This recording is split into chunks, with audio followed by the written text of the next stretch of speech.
زما نوم الماس خانم دی. زه ملکنډ درګۍ هریانکوټ کلي سره تعلق لرم. زه په 10م جماعت کې سبق وایم.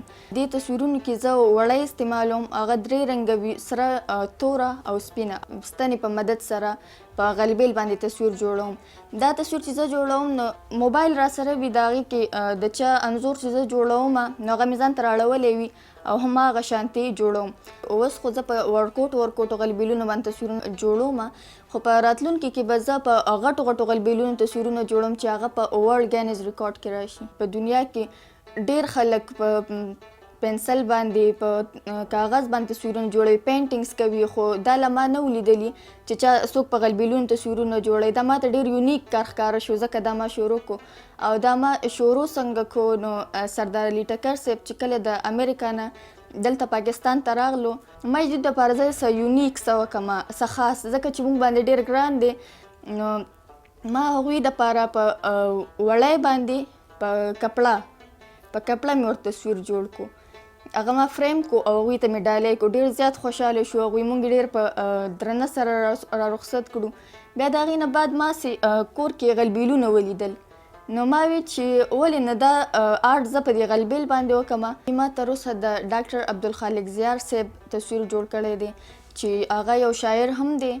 زما د والد صاحب ډېر ښه ملګری او یو ډاکټر هم و.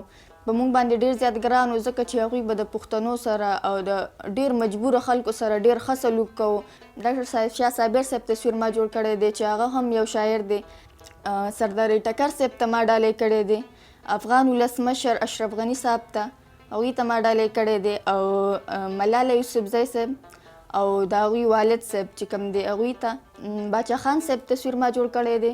د نجیب صاحب او د غازي امان الله خان صاحب تصویر ما تر اوسه جوړ کړی دی. او بس زه په خپل وروڼو او په خپل پلار باندې فخر کوم چې هغوی زه دونه سپورټ کړم او ما ته په دې باندې هېڅ هم نه وایي. جی څنګه چې افغان ولسمشر اشرف غني صاحب چې کله پاکستان ته راغلی نو زما ورور چې کوم دی هغوی هغه ته مجسمه جوړه کړې وه، هغه یې ورته ډالۍ کوله. نو زما کوم چې ما غلبیل باندې هغوی ته انځور جوړ کړی و نو هغه یې ورسره یوړو، هغوی ته یې ډالۍ کو. په راتلونکي وخت کې زه داسې تصویرونه جوړول غواړم چې هغه که لر دی او که بر د افغانستان دی او که پاکستان دی، دې کې چې څومره هم پښتانه دي چې د هغوی په منځ کې مینه او محبت پیدا شي. جی د مجسمو سره او د انځورونو جوړول سره شاعري هم کوم. او تاسو ته به زه خپل یو نظم، یو غزل به تاسو ته زه ډالۍ کړم.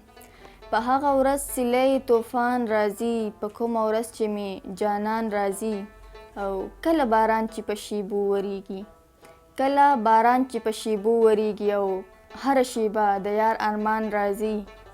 او لږ چې په شونډو کې مسکی شي جانان، لږ چې په شونډو کې مسکی شي جانان، په ما یې زر منه احسان راځي.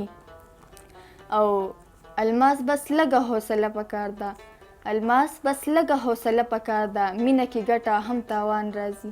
زه به د بر صغیر د افغانستان او سعودي عرب کم چې مشهور خلک تیر شوي دي د خپل انځورونو په مدد سره، د خپلې شاعرۍ په مدد سره او د مجسمو د لارې زه به د هغوی تاریخ هم را ژوندی کوم او هغه به ژوندی ساتم.